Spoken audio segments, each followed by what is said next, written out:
શ્રી પુરુષોત્તમ સહસ્ત્રનામ સ્તોત્રમ પ્રથમ સ્કંદ અધિકાર લીલા શ્લોક 10. આ શ્લોકમાં ભગવાનના 7 નામ છે. તેમાંથી આપણે 3 નામનો સત્સંગ કર્યો. હવે આજે આપણે ચોથા નામનો સત્સંગ કરીશું. ચોથું નામ છે માયયા વૃતઃ. માયા ભગવાનની શક્તિ છે. માયા એટલે અવિદ્યા. ભગવાનનું સ્વરૂપ માયાથી અવિદ્યાથી ઢંકાયેલું છે. અજ્ઞાની દર્શન કરી શકતા નથી. પ્રભુ અક્ષરથી પર છે.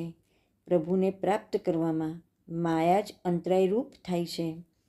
કુંતાજી ભગવાનની સ્તુતિમાં ગાય છે કે આપ માયાના પડદાથી ઢંકાયેલા છો, ઇન્દ્રિયાતીત છો, અવિનાશી છો. હું અજ્ઞાની આપને નમસ્કાર કરું છું. વેશ ધારણ કરનારા નટની માફક મૂઢ દ્રષ્ટિવાળાથી આપ ઓળખી શકાતા નથી. આપણી હવેલીમાં પ્રભુ બિરાજે છે તે સ્થાન અક્ષર બ્રહ્માત્મક રૂપ છે. ત્યાં ટેરો હોય છે. ટેરો ખસે તો જ પરબ્રહ્મ પ્રભુના દર્શન થાય. આ ટેરો તે જ માયાનું સ્વરૂપ. ટેરો એટલે પડદો.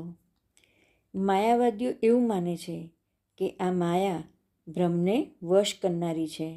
શ્રી મહાપ્રભુજીના મતે આવું નથી. માયા તો ભગવાનની આજ્ઞાકારિણી છે. લીલામાં પ્રભુની આજ્ઞા પ્રમાણે સેવા કરી મદદરૂપ થાય છે. પ્રભુ એક રૂપમાંથી અસંખ્ય સ્વરૂપ થઈ શકે છે. પ્રભુની આ મહાબલવતી શક્તિ છે. આ જ માયા છે. માયા આસુરી જીવોને મહામોહ ઉપજાવે છે. જે જીવ પ્રભુના ચરણકમળનું શરણ કરે છે તેને માયા કશું કરી શકતી નથી. માયા દૈવી છે. 3 ગુણવાળી છે. તેને તરવી દુસ્તર છે.